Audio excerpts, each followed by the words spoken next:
Bernard Orkad, bonjour. Oui, bonjour. Le monde iranien, c'est votre monde depuis maintenant presque un demi-siècle et vous en êtes expert. Vous avez assisté à la chute du Shah, vous avez accompagné l'arrivée de la révolution islamique au pouvoir en Iran, parce Tout que à vous fait. étiez justement directeur de l'Institut français de recherche à Téhéran entre 1978 et 1993. Hmm. Vous étiez aussi directeur de recherche de l'équipe du monde iranien de 1992 à 2003. Actuellement, vous êtes directeur de recherche émérite sur le monde iranien au CNRS. Vous avez enseigné dans plusieurs universités, dont l'INALCO, la Sorbonne et Sciences Po de Paris. Vos publications sont très nombreuses, on ne peut pas les citer, bien sûr. Et moi, juste, j'ai compté 19 ouvrages, dont le dernier, c'était en 2022, des dizaines d'articles scientifiques, des centaines d'articles de presse. Bernard Olcad, merci d'avoir accepté notre invitation sur Assas Media, justement pour parler de ce grand changement géopolitique dans la région qui touche directement l'Iran. On va parler donc de l'Iran après la chute de Bachar Assad et la défaite du Hezbollah. On va voir si vous êtes d'accord sur le mot Hmm. défaite du Hezbollah. Et on va essayer de découvrir qu'est-ce qui se passe à l'intérieur de l'Iran, parce que peu de gens savent ou bien au courant de ce qui se passe à l'intérieur de l'Iran après ces changements géopolitiques, et quels sont les impacts de ces grands changements sur l'Iran avec ses relations, dans ses relations au Moyen-Orient et avec le monde. La première question, est-ce que c'est la fin de l'empire iranien inachevé? L'Empire iranien, il existait au 5e siècle avant Jésus-Christ, à l'époque de Cyrus et Darius, mais depuis le 16e siècle, où l'Iran contemporain moderne a été créé par des Turcs chiites qui ont fait la cathédrale, qui ont fait la capitale d'Ispahan, l'Iran est un pays nationaliste, mais pas impérialiste. Beaucoup de gens, notamment parmi les milieux royalistes iraniens, reparlent de l'Empire iranien magnifique qui allait de la Méditerranée jusqu'à l'Indus, l'Empire d'Alexandre. Ceci n'est pas une réalité. Et on a souvent confondu la volonté iranienne d'influence régionale, comme toute puissance régionale, avec la volonté de faire un empire. Un empire, c'est-à-dire un territoire qui est contrôlé par une nation. Or, les Iraniens, et c'est justement la clé, les Iraniens n'ont pas la capacité de contrôler complètement un territoire. Ils ont, et ça a été leur politique, des proxys, des défenses avancées, mais pour défendre le territoire national. La Mais priorité en Iran, c'est le territoire national. d'accord, mais on peut dire que après, avec la révolution islamique, l'Iran avait un projet de domination régionale, de Qui pouvoir était régional. politique. On peut l'appeler, je ne sais pas si scientifiquement on peut l'appeler un projet impérialiste, mais elle a étendu son pouvoir sur toute la région, dans toute la région du Moyen-Orient. Tout à fait. L'Iran, qui est un pays persan et pas arabe ni turc, l'Iran, qui est un pays chiite dans un monde qui est sunnite, est donc assez isolé. Lors de la révolution islamique de Khomeini, la dimension islamique est arrivée, c'est-à-dire une dimension transnationale, et la volonté politique aussi de renverser les dictatures voisines. Donc, l'Iran avait à ce moment-là une volonté politique de faire que la révolution s'étende aux pays voisins, en utilisant tous les moyens possibles. Mais ça n'a jamais été, c'est très important cela, et on va le voir pour la Syrie, les conséquences ça a eu en Syrie sur la chute du Hezbollah et la déroute, j'allais dire, des gardiens de la révolution en Syrie, ça n'a jamais pu être une conquête coloniale, territoriale. Donc il ne faut pas confondre la volonté de l'Iran d'être une puissance régionale forte, islamique à une époque maintenant beaucoup plus technocratique ou politique ou nationaliste, et la volonté impérialiste. On s'est trompé en voyant quelquefois des autoroutes, l'arc chiite qui allait Bon, de Téhéran à Beyrouth. C'est un arc qui était politique, qui n'était pas physique. Et c'est un élément très important, je crois, à noter. bon, d'accord, mais maintenant, bon, ce pouvoir, quel qu'il soit le nom, maintenant est presque terminé. On a eu la chute du régime de Bachar Assad il y a presque plus qu'un mois. On a eu, je ne sais pas si vous êtes d'accord, la défaite du Hezbollah, presque la perte de cette milice qui est la plus importante, la première et la plus importante, et la perte de Hamas en Palestine. Maintenant, les Houthis au Yémen aussi subissent Tout à des fait. bombardements presque tous les jours. Tout à Et fait. est-ce que L'axe, c'est la fin du pouvoir iranien dans la région, disons? oui, l'axe de la résistance, comme on disait, c'est-à-dire, j'ai appelé cela l'archipel des proxys, l'archipel des alliés.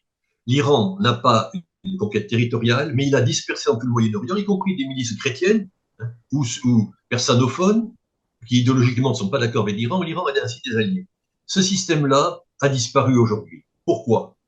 Parce que depuis, et non pas quelques jours, non pas quelques mois, mais depuis plusieurs années, la République islamique d'Iran a constaté qu'elle était en danger pour sa survie.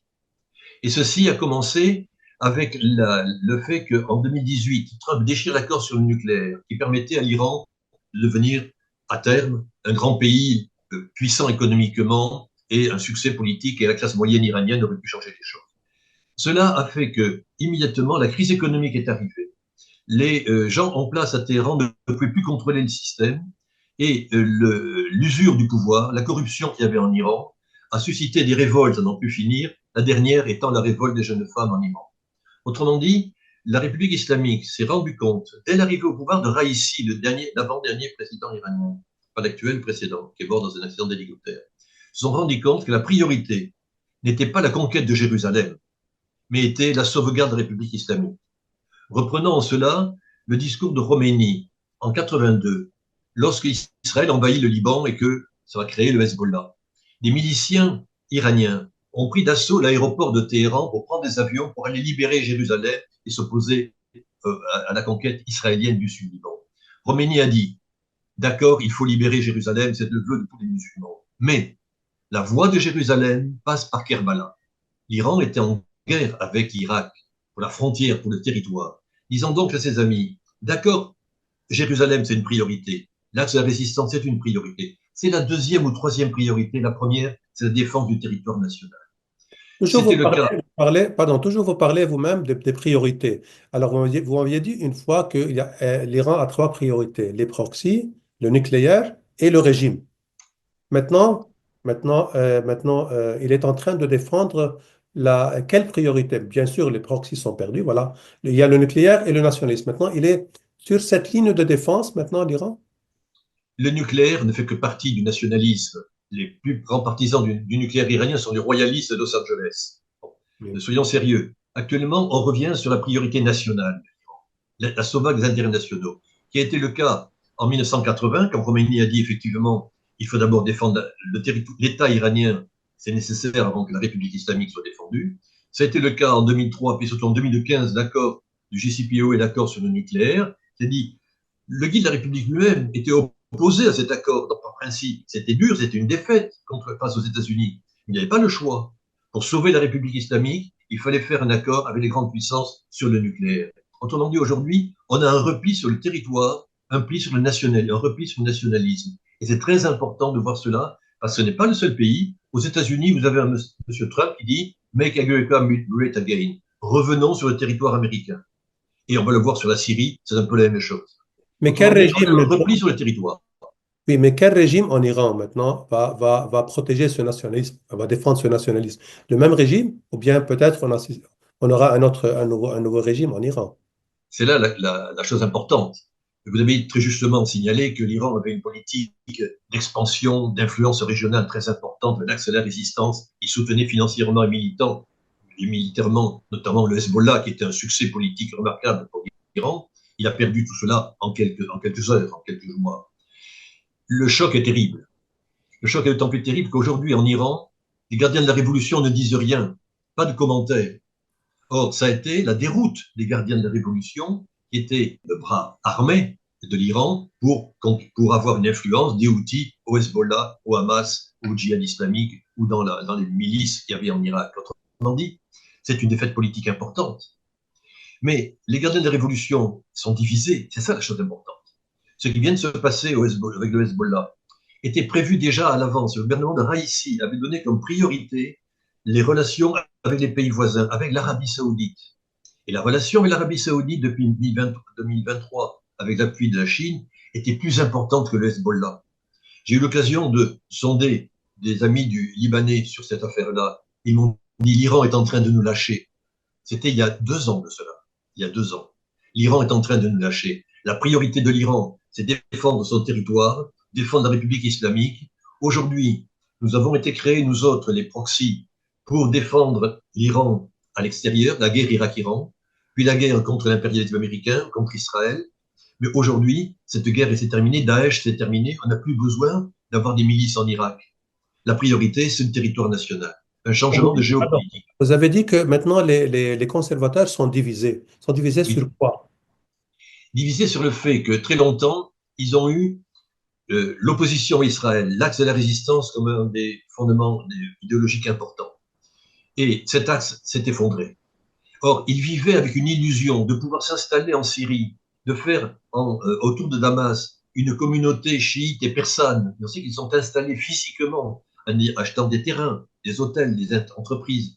Ils voulaient avoir une politique impérialiste sur la Méditerranée, rêvant des rêves du Shah, et Hmm. du Shah du 5e siècle avant Jésus-Christ.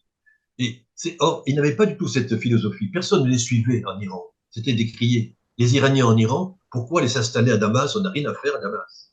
Autrement dit, il y a un changement dans cette illusion d'une expansion de l'Iran impérialiste ou idéologique. Et elle était d'autant plus cruelle que les Iraniens n'ont même pas combattu. Les gardiens de la révolution ont quitté la Syrie sans combattre. Sans combattre. Il y aurait eu une guerre encore, ils auraient perdu la guerre, ils auraient perdu avec l'honneur. Ils sont partis sans honneur. Et c'est Est-ce là un changement politique très important.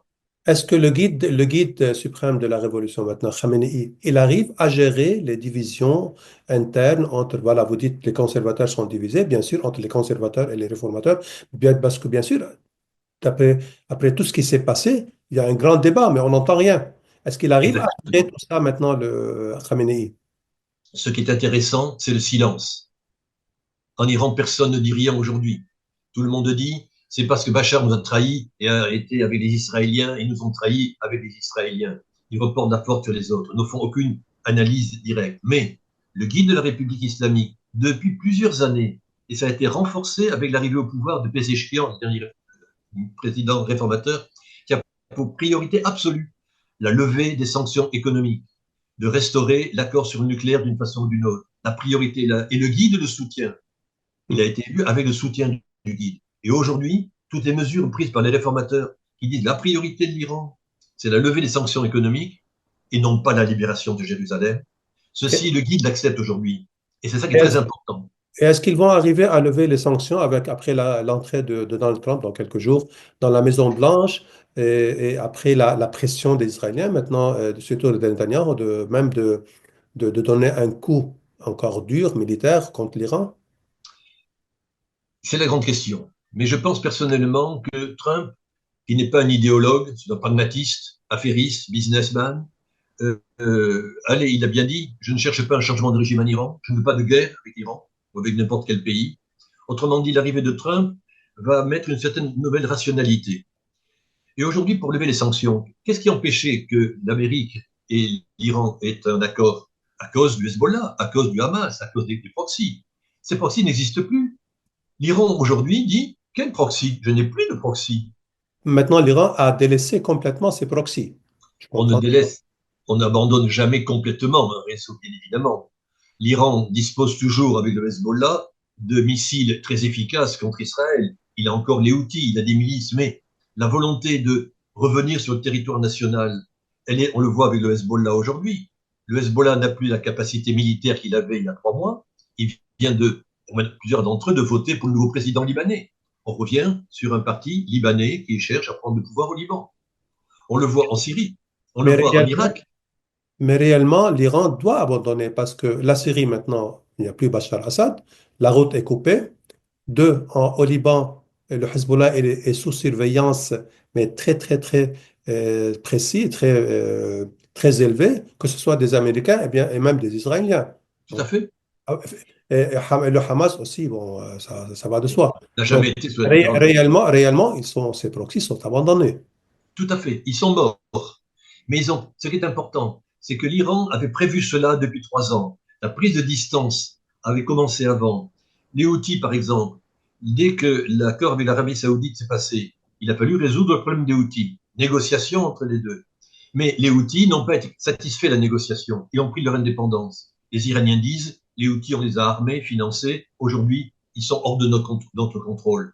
Ils savent très bien, ça a été le cas du Hamas. Le 7 octobre a été fait sans l'accord des Iraniens qui avaient prévu un autre scénario pour mettre la Palestine sur le devant de la scène, un scénario plus politique. Et donc, l'Iran a été battu par ses propres amis et ne contrôle plus le système. Et en Mm. Iran, beaucoup de gens disent, hélas, c'est Netanyahou qui a fait le job. Nous avions souhaité nous débarrasser du Hezbollah amicalement, mais et pas de façon aussi brutale. Et c'est Netanyahou qui a fait le job. Il n'ose pas le dire, mais c'est un peu la réalité. Je veux revenir à l'intérieur de l'Iran, s'il vous plaît. Vous dites dans un de vos articles que la Syrie, les Iraniens ont dépensé entre 30 et 50 milliards de dollars en Syrie, peut-être le même chiffre, voire plus, au Liban. Bien sûr, Absolument. ça déclenche un débat aujourd'hui après la chute la chute de Assad et la défaite du Hezbollah. Un débat à l'intérieur de l'Iran. Est-ce qu'il y a ce débat et est-ce que ce débat va mener peut-être à, je sais pas, une révolte, En Iran, le mécontentement est général. On a vu la révolte des femmes, mais c'est les ouvriers, c'est général. Les gens sont opposés. Mais entre avoir une opposition sociale et une révolution politique, il y a une différence. Et ce qui est très important, c'est que tous ces événements ont fait que les divisions internes au camp conservateur, notamment, sont très importantes. On voit l'opposition qu'il y a aujourd'hui, pour faire bref, entre Jalili, ancien candidat à la présidentielle, qui est un radical islamiste classique, et le président du Parlement, Ghalibaf, ancien général, héros de la guerre Irak-Iran, ancien maire de Téhéran, qui est pragmatiste et qui dit: je veux sauver la République islamique, je veux sauver les intérêts de mes amis, les gardiens de la révolution, qui ont beaucoup d'affaires dans les économiques. Je veux garder la République islamique du point de vue idéologique, et qui dit: il faut faire des concessions. Il n'y en a qu'à voir. Et c'est pour ça que le guide est très important. Le guide a une expérience remarquable. C'est le chef d'État au monde le plus ancien, je crois. Peut-être le président du BIA au Cameroun, peut-être le plus ancien. Il a l'expérience de tous ses amis, entre guillemets, qui se détestent après 35 ans de pouvoir, qui connaissent les crimes des uns et des autres, qui connaissent les divisions. Mais il a encore l'expérience et l'autorité pour dire à tout le monde: réunissez-vous, évitons la division, gardons un minimum de contact. Soutenons le président Pezeshkian. Vous êtes contre lui, moi aussi, mais il faut le soutenir. C'est la seule solution pour que la République islamique subsiste. Et donc l'argent en particulier, ils ont fait leur deuil. Ils savent très bien que cet argent est perdu. L'Iran a demandé 1000 milliards de dommages à l'Irak, de dommages de la guerre Irak-Iran. 1000 milliards, c'est un chiffre symbolique. Jamais l'Iran ne récupérera de l'Irak 1000 milliards de dollars. C'est fini, c'est l'histoire. Donc, cette rancœur, elle existe, mais elle pousse au contraire à changer de politique et à faire que l'Iran s'intéresse à l'Iran. mais est-ce qu'on pourrait peut-être assister à la formation d'une vraie opposition à l'intérieur de l'Iran? Tout à fait. L'URSS est tombée, je ne parle pas de comparaison directe, non pas à cause de la révolte des Tadjiks ou des Ouzbeks ou des Kazakhs, mais parce que Gorbatchev, le chef du Parti communiste, a décidé la perestroïka. Donc c'est de l'intérieur du système que les choses peuvent évoluer. Dans un contexte où la pression sociale est importante, la pression internationale est importante, on voit les catastrophes qui se passent pour l'Iran avec la chute de l'axe de la résistance. Et donc, quand on est un chef d'État sérieux qui veut défendre à la fois l'État iranien et le régime politique, il faut qu'il trouve des réformes.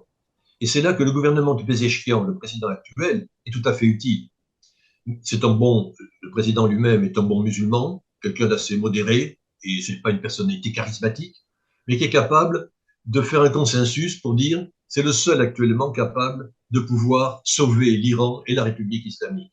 Après, les choses ont évolué, comment, je n'en sais rien, mais le changement, la question est de savoir dans quelle mesure l'alliance politique entre Ghalibaf, le président du Parlement actuel, et Pezeshkian pourra se prolonger et de façon durable, sachant que l'opposition radicale qui a été était insultée par la chute du Hezbollah et de Damas à des moyens de répression ou de révolte importante. Mais le mécontentement en Iran et le caractère raisonnable d'un certain nombre d'hommes politiques, y compris le guide, plaiderait, de mon point de vue, en faveur d'un changement progressif de la politique iranienne. Et ça, le gouvernement Trump pourrait l'apprécier et peut-être même le conforter. Est-ce que vous pensez que maintenant les États-Unis ou bien même Israël, même l'Europe, des pays européens peut-être vont intervenir de l'extérieur, voilà, justement pour pousser à la formation d'une vraie opposition contre ce régime? Ou bien ils veulent garder ce régime, le régime pour Trump garder a dit, l'Iran stable? Trump a dit: mon but n'est pas le changement du régime. Les Iraniens feront ce qu'ils veulent. Par contre, il est important que l'Iran, qui est une puissance de 90 millions d'habitants, ait un rôle international positif. C'est pour cela que je pense qu'il ne s'agit pas de penser en termes de changement de régime. Les Syriens, les Iraniens ou les Palestiniens auront le régime qu'ils Donc, voudront avoir. seulement le comportement, le behavior, comme ils disent les Américains? Oui, absolument. Il faut que l'Iran, quel que soit son régime, c'est pas mon problème. Le problème, c'est que l'Iran exporte son pétrole à un prix correct, n'est pas d'influence internationale. Or, l'Iran, on le sait, abandonne sa volonté de déstabilisation régionale. C'est fini, cela. Il n'en a plus les moyens. L'Iran a besoin à l'intérieur d'investissements colossaux. Ce n'est pas la Chine qui les fournira, ni la Russie. Ça ne peut être que l'Occident européen et américain. Donc, avec Trump, qui est un businessman, il sera intéressé peut-être par le fait que Total, qui n'est plus en Iran, mais enfin, il voudrait revenir, ce soit Exxon à la place, au lieu de Peugeot ou Nora Chrysler, etc. Et en matière de business, il y a moyen, avec 90 millions d'Iraniens, d'avoir une carte à jouer dans le Moyen-Orient qui pourrait plaire à l'administration américaine. Et donc, quand en Israël, en particulier, on parle de bombardement de l'Iran, on peut bombarder quoi? Le tombeau de Khomeini et puis 2 centrales nucléaires qu'on peut reconstruire en 6 mois. C'est pour se faire plaisir. On fait un carton sur l'Iran, comme ils ont détruit l'appareil militaire national syrien. Ça vous dira à quoi? À rien. Est-ce que les bombardements d'Israël en Iran ont peut-être rafraîchi ce sentiment national chez les Iraniens pour voilà, être solidaires avec le régime? Il y a une date très importante. C'est la nuit du 13 au 14 avril 2024. Vous le Ce mentionnez souvent. jour-là, 400 missiles, drones iraniens sont partis de l'Iran et non pas du Liban Oui. pour toucher Israël. Il a fallu l'intervention des puissances armées du monde, américaines, britanniques, israéliennes, jordaniennes et françaises, pour en venir à bout. Ça ne se reproduira pas tous les jours. Cette date est importante. C'est la première fois que l'Iran dit « Je n'ai plus besoin du Hezbollah. Gardez vos missiles, c'est votre problème, c'est plus les miens. Je défends mon territoire depuis chez moi. » Et le message est passé en Israël, qui a réagi ensuite, mais qui n'a pas fait de dégâts majeurs. Mais de part et d'autre, ils ont montré leur puissance de nuisance des deux côtés. Et donc je pense que tant en Israël qu'en Iran, on n'est pas prêt à simplement s'attaquer mutuellement pour se faire plaisir. Cela dit, en Israël, on le sait, il y a une hubris et une volonté impérialiste de l'Israël qui est absolument extraordinaire pour annexer la Cisjordanie peut-être dans quelques jours quand Trump arrivera au pouvoir. Sur Gaza, il n'y a qu'à voir cette catastrophe inimaginable. Le Golan, destruction comme ils ont voulu de tout l'arsenal militaire syrien. Est-ce que les Israéliens vont dire qu'il faut absolument faire quelque chose en Iran de point de vue politique? C'est là que paradoxalement, Trump peut le dire, ça ne m'intéresse pas d'aller faire la guerre à l'Iran. D'accord, mais pour les Iraniens, je reviens aux Iraniens eux-mêmes. D'accord, c'est une fierté pour eux que l'Iran peut se défendre et il a lancé ses missiles. Mais les Iraniens, avec cette situation socio-économique, vous êtes spécialiste, vous connaissez très bien la société iranienne. Ils veulent vivre. Ils veulent Oui, accompagner absolument. la mondialisation, ils veulent accompagner le monde parce que ça fait 40 ans, presque un siècle maintenant, voire plus que 40 ans, presque un siècle, l'Iran est en recul par rapport à tout le monde. Tout à fait. C'est pour Donc, cela qu'il a ils veulent réagir, ils veulent réagir pour peut-être chuter ce régime ou pas. la question n'est pas de chuter le régime. La question, vous le dites très justement, c'est de vivre. Le régime islamique, il y a à l'intérieur, il n'y a qu'à voir le gouvernement actuel, il est réformateur. Alors beaucoup de royalistes en particulier s'opposent à cela, ils veulent la chute du régime. La chute d'un régime, quelquefois, il n'y a qu'à voir en URSS, la chute était intéressante, ça donne Poutine aujourd'hui, ce n'est pas forcément un changement nécessaire. Bon. Arrêtons de parler de changement de régime. Voyons les populations, voyons la situation intérieure. Bachar est tombé, non pas par une influence extérieure, mais de l'intérieur. Et donc aujourd'hui, il y a en Iran des gens qui disent gardons le système politique actuel au moins pour le moment. Je suis président de la République, je souhaite l'ouverture avec les États-Unis. La priorité, c'est lever les sanctions pour que les Iraniens puissent manger normalement et pas avoir une inflation à 50% par an. Les gens sont ruinés en Iran. On a presque la famine. C'est dramatique. La classe moyenne est éradiquée. Ce qu'ils veulent, c'est pas la question du chador et du voile est importante, c'est symbolique, mais l'essentiel n'est pas là. C'est de pouvoir vivre au XXIe siècle comme ils veulent vivre. Et donc pour cela, il faut d'abord lever les sanctions. Après, on sait très bien que les changements politiques vont venir et que tirer le bilan de l'échec du Hezbollah, de l'Iran avec le Hezbollah ou en Syrie devrait être tiré. Mais ne pas mettons pas la charrue avant les bœufs. C'est pas le changement de régime qui va apporter le bonheur aux Iraniens dans les 15 jours. C'est d'abord la levée des sanctions et le fait qu'avec les États-Unis, et avec l'Europe, il y a des relations normales et avec les pays voisins, l'Arabie saoudite essentiellement. La clé, c'est comment l'Iran et l'Arabie saoudite pourront réussir entre deux puissances, deux pays importants, qui sont très différents, mais qui ont intérêt tous les deux à être les animateurs du Moyen-Orient. L'autre solution, c'est l'accord d'Abraham, Israël et les États-Unis. Il y a le choix aujourd'hui entre avoir un Moyen-Orient avec un partenariat Iran-Arabie saoudite, grosso modo, ou un Iran, ou un Moyen-Orient dirigé par Israël avec les Américains. C'est un choix effectivement stratégique. Justement, ce partenariat Arabie Saoudite-Iran, est-ce que l'Iran maintenant est dans une position, actuellement, à l'instant même, est dans une position de proposer ce partenariat avec l'Arabie Peut-être saoudite. parce qu'il est économique. Il faut que des deux côtés, le Golfe Persique puisse laisser sortir le gaz et le pétrole tranquillement. L'Iran a abandonné sa politique d'hostilité à l'Arabie saoudite, c'est essentiel. Et l'Iran ne va pas s'amuser à agiter les milices et les petits groupes chiites à droite à gauche contre l'Arabie saoudite. L'Iran a intérêt à cela, l'Arabie saoudite a intérêt à cela. Hmm. Donc, c'est trop rationnel ce que je vous dis là, c'est trop joli, c'est trop beau. Mais ce qui se passe en Syrie le montre, tous les pronostics ont été éliminés, et ce n'est pas un coup d'État américain ou russe ou iranien qui a fait tomber Bachar, ce sont des gens venus des Libres, un petit groupe, un très petit groupe de gens qui ont fait tomber une des dictatures les plus affreuses du Mais poussé Moyen-Orient. par la Turquie. Et là, j'ai une question. Est-ce que l'Iran a encore de pouvoir en Syrie? L'Iran n'a plus de pouvoir en Syrie. Il en a du point de vue politique, je veux dire. L'Iran est un pays important, comme l'Arabie saoudite, comme l'Irak, comme la Jordanie, comme l'Égypte, etc. Il faut accepter que tous les pays soient là. Et ce qui est Hmm. très intéressant dans les crises actuelles, c'est que pour la première fois, tout le monde se parle. Les Iraniens sont allés en Égypte à 2 reprises. Ils vont avec l'Arabie saoudite, même avec la Jordanie, même avec la Turquie, même avec l'Azerbaïdjan. Ils se rendent compte que les pays de la région ont intérêt à tourner la page de la révolution islamique d'Iran. On disait l'islam, c'était la solution. C'était il y a 50 ans. La guerre Irak-Iran a figé les choses, a radicalisé. C'est fini cela. La chute de Damas, la chute du Hezbollah, c'est la fin de la guerre Irak-Iran. Le Hezbollah a été créé par les Iraniens pour attaquer les Occidentaux derrière le front irakien. Et donc aujourd'hui, c'est fini cela. Il faut D'accord. penser différemment. Maintenant, vous parlez de partenariat Iran-Arabie saoudite, ça veut dire Iran, le monde arabe.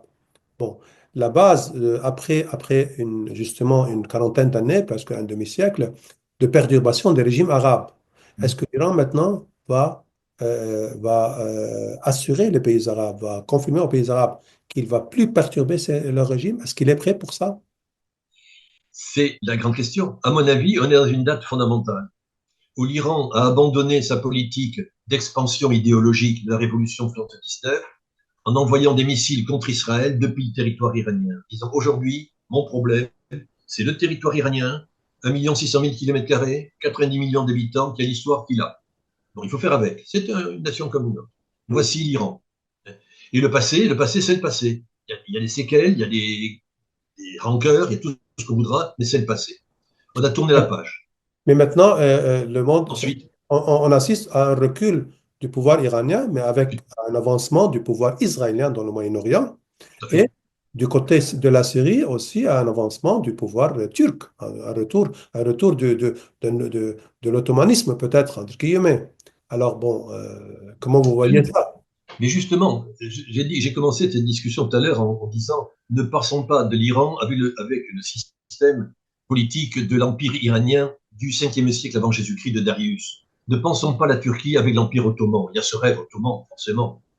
Mais la Turquie veut quoi aujourd'hui? Que les Kurdes soient limités, sont contrôlés et laisser la frontière syrienne solide, stable, sans ingérence. C'est donc l'État turc, la nation turque actuelle dans ses définitions d'aujourd'hui qui est en jeu et non pas la volonté de la Turquie de conquérir la Syrie. Bon, d'avoir une influence, c'est une évidence. Mais dans la reconstruction de la Syrie qui aura à venir, la Turquie est un des pays les mieux placés, vu la qualité des entreprises turques en matière de travaux publics, pour reconstruire la Syrie. Donc l'influence turque pourra passer par les entreprises de BTP turques plus que par l'armée turque. Mais donc l'Iran aujourd'hui, avec le monde arabe, est justement parce qu'il a arrêté cette politique contraint et forcée, je suis d'accord, hein, et qu'il y a toujours des risques en Iran de certains qui vont dire on va réactiver nos proxys parce que les liens ne vont jamais s'arrêter, mais il y a incontestablement un changement de politique important qui peut être conforté par Trump, ou bien Trump obéissant aux Israéliens les plus militaristes, se lancer dans une attaque inutile, un peu démonstration politique militaire en Iran, qui aboutira à des bombardements et peut mettre au pouvoir, au contraire, les plus radicaux qui voudront à nouveau libérer Jérusalem, s'opposer à Israël en disant voilà, notre ennemi c'est Israël, donc attaquons et relançons nos proxys, et réanimons nos proxys. Cette hypothèse, à mon avis, est assez faible et je crois parce que les Iraniens, à l'intérieur du pays, ne soutiendront en aucun cas ce genre d'évolution. Et c'est là que ça pourrait provoquer, au contraire, une révolution populaire extrêmement forte et qui changerait beaucoup de choses en Iran. Donc, le bombardement d'Israël de l'Iran par Israël, s'il avait lieu, serait une faute politique énorme qui aboutirait à des changements très graves en Iran et pas forcément très positifs. Je voudrais savoir, avant de clôturer notre interview, sur la position de l'Europe. Où est-ce qu'elle est l'Europe dans ce grand changement géopolitique au Moyen-Orient, surtout concernant l'Iran? Surtout que l'Europe elle fait partie de l'accord nucléaire. Des pays européens ont l'ambition, ou bien ils veulent s'investir en Iran, avoir des investissements en Iran. Ils ont besoin du gaz, Aujourd'hui même, du gaz, pétrole iranien aussi. lundi 13 janvier, les Européens rencontrent les Iraniens pour discuter du nucléaire et voir ce qu'on peut en faire. Les Européens sont là, essaient de rester dans le jeu, mais ils savent très bien qu'ils n'ont pas les cartes en main. Au niveau français, le conseiller diplomatique du président de la République Macron vient de démissionner maintenant et on sait très bien que la politique moyen-orientale de la France qui a été très importante et influente, manque de structure, manque d'ossature. Donc, au Liban, le président Macron, M. Drian, a fait le nécessaire pour qu'un président soit élu au Liban. C'est un rôle certainement constructif. Mais tout ceci est éclaté. Et donc, les Européens sont là. La question, c'est évidemment que fera le président Trump dans 8 jours. C'est la grande question. De mon point de vue, je suis assez optimiste. Je suis par nature optimiste. J'essaie de voir une petite lumière quand il y en a une quelque part dans l'obscurité. Et je pense que la nécessité de satisfaire l'Arabie saoudite, qui veut le calme dans la région, et si les États-Unis pouvaient investir en Iran et remettre un pied en Iran sur le plan économique, uniquement au départ, ce serait aussi un moyen pour les États-Unis de barrer l'influence chinoise. Les entreprises chinoises ont fait de l'Iran un grand pays important, un centre d'investissement. Ils doivent signer un accord international de ce point de vue-là dans quelques jours. Si les États-Unis acceptent de lever les sanctions, les entreprises américaines reviennent dans la région et on aura ce que Nixon avait prévu en 1973, les deux gendarmes du Golfe, l'Iran et l'Arabie saoudite, en 1973. On revient à une certaine rationalité et donc les Américains reviennent en Iran, non pas avec un drapeau, mais avec des entreprises, avec des relations plus banales, sachant que l'Iran est le pays le plus américanophile du Moyen-Orient. Justement, c'est ce que je voulais demander aussi. Par l'Iran, il a signé un accord stratégique avec la Chine. Bon, maintenant, la carte du nucléaire, la carte des sanctions, la carte voilà, de lever des sanctions, tout ça, c'est dans les mains des Américains. Est-ce qu'ils peuvent trouver un équilibre entre ces deux relations, ou bien ils seront obligés à choisir? Non, je crois que le nucléaire est une question un peu à part. On amplifie la question du nucléaire, elle est évidemment très centrale. Mais ça n'a pas empêché l'Iran d'attaquer l'Israël qui a 3 centaines de nucléaires, alors l'Iran n'en a pas. Et dans le nucléaire, ce qui est important, c'est pas le nucléaire. On sait très bien que l'Iran n'a pas besoin d'une arme atomique. La preuve, il a des missiles tout à fait efficaces. Donc, c'est pas la question centrale. C'est une question D'accord. Donc, symbolique. les sanctions, alors. Les sanctions, c'est l'important. Et donc, si les sanctions étaient levées, et contrairement à Obama, il n'a pas pu lever les sanctions parce que le Congrès américain était opposé, aujourd'hui, Trump a le Congrès, Sénat et représentants qui sont d'accord avec lui. Autrement dit, il a la capacité politique de lever les sanctions, ce qui permettrait effectivement un changement radical de choses. Et c'est là que la Syrie peut aider. La Syrie sous sanctions très lourdes également. Vu les situations, on pourrait imaginer que les Américains lèvent les sanctions sur la Syrie, ce qui permettrait d'enclencher une nouvelle logique, si vous voulez, dans la région. D'accord, mais les Américains, s'ils veulent lever les sanctions sur l'Iran, il y a un prix. Il y a un prix dans ses relations avec la Russie, il y a un prix aussi dans ses accords avec la Chine, qui est maintenant Oui, mais il considère le premier danger pour les États-Unis au niveau mondial. oui, mais c'est un danger géopolitique global. L'Iran Voilà. est une pièce là-dedans. Et donc le fait de lever l'accord et de revenir en Iran d'une façon générale, d'une façon pacifique, est évidemment un point gagné par les Américains contre les Chinois. Cela dit, vous savez, les grands accords internationaux avec la Russie ou avec la Chine que signe l'Iran sont des accords de wishful thinking, on va faire de belles choses Pardon? dans l'avenir. Mais concrètement, ce qui est important, ce sont des choses très banales. C'est l'exportation du pétrole, lever les sanctions économiques, ouverture des frontières. Bon, voilà des choses concrètes. Et il ne faut pas faire passer les questions de politique, de changement de régime, de victoire militaire, se laisser illusionner par cela. Euh, Israël a une victoire militaire écrasante à Gaza. Il a détruit Gaza. Voilà, c'est une victoire, cela. Ça s'appelle une victoire à la Pyrrhus. Une victoire qui est négative pour le vainqueur. Donc, on a dans le Moyen-Orient des changements dramatiques avec Israël, le porte-parole de la civilisation dans un Moyen-Orient sauvage. Bon, voyons ce qu'il fait à Gaza. Et donc Israël est en train de se suicider d'un côté, malgré ses efforts. De l'autre côté, on voit des pays qui étaient woke state, qui étaient États voyous, comme l'Iran. Et c'est de dire, bon, tournons la page, nous sommes en capacité de faire autre chose. L'Arabie saoudite et l'Iran qui étaient en conflit pour des raisons historiques, en train de dire, écoutez, arrêtons de nous disputer inutilement, on a tous intérêt à être ensemble. Et donc l'Égypte aussi, un Irak dit ravagé par la crise. Donc il y a un repli sur les territoires. Le fait important que les grandes puissances ne peuvent rien, les États-Unis, la Russie, la Chine, l'Europe, ne sont plus en cause, sont incapables de faire quoi que ce soit. Le pouvoir est entre les mains des gens de la région. Et c'est là, c'est un changement géopolitique important. La fin de la colonisation, la fin de l'accord Sykes-Picot. On est dans une nouvelle étape. Mais on a un repli sur les territoires, mais des territoires qui ne sont pas stables, que ce soit en Syrie, en Irak, même au Liban, au Yémen, voilà. Si on Il est y a, en au Soudan, voilà. il y a quelques problèmes locaux, mais on se rend compte que ce sont des problèmes qui sont des héritages de la colonisation, les accords du début XXe siècle, mais finalement, il y a peu d'accords de contentieux. Le Yémen est là, c'est une question politique, mais le Yémen est indépendant de l'Arabie saoudite pas mal de temps, donc c'est un problème du Yémen. Et si on laissait les Yéménites se débrouiller entre eux, peut-être ils trouveraient une solution. Il y a ensuite des petits conflits, mais les conflits, on les voit où? En Israël, pour Israël, qui est le seul pays de la région à avoir une volonté impérialiste et colonisatrice au sens strict du terme. Je vous disais que l'Iran n'avait jamais eu cette idée-là, à tort ou à raison. Mais le seul pays de la région, qui est ce dernier colonisateur du monde au XXe siècle, c'était Israël, qui s'est installé avec des colons, on appelle les colons d'ailleurs, le nom est accepté. Ouais. Et ils veulent prendre le Golan, la Cisjordanie, et puis le sud d'Israël aussi, le sud du Liban jusqu'au Litanie, puis la Jordanie si possible, puis le Sinaï bien évidemment. Bon, où va-t-on? Où va-t-on? Et donc, Et maintenant, peut-être le monde du cheikh en Syrie. Voilà. oui, Benarouka, je vous remercie pour cette interview qui est très riche. Merci beaucoup. je vous en prie, merci à vous.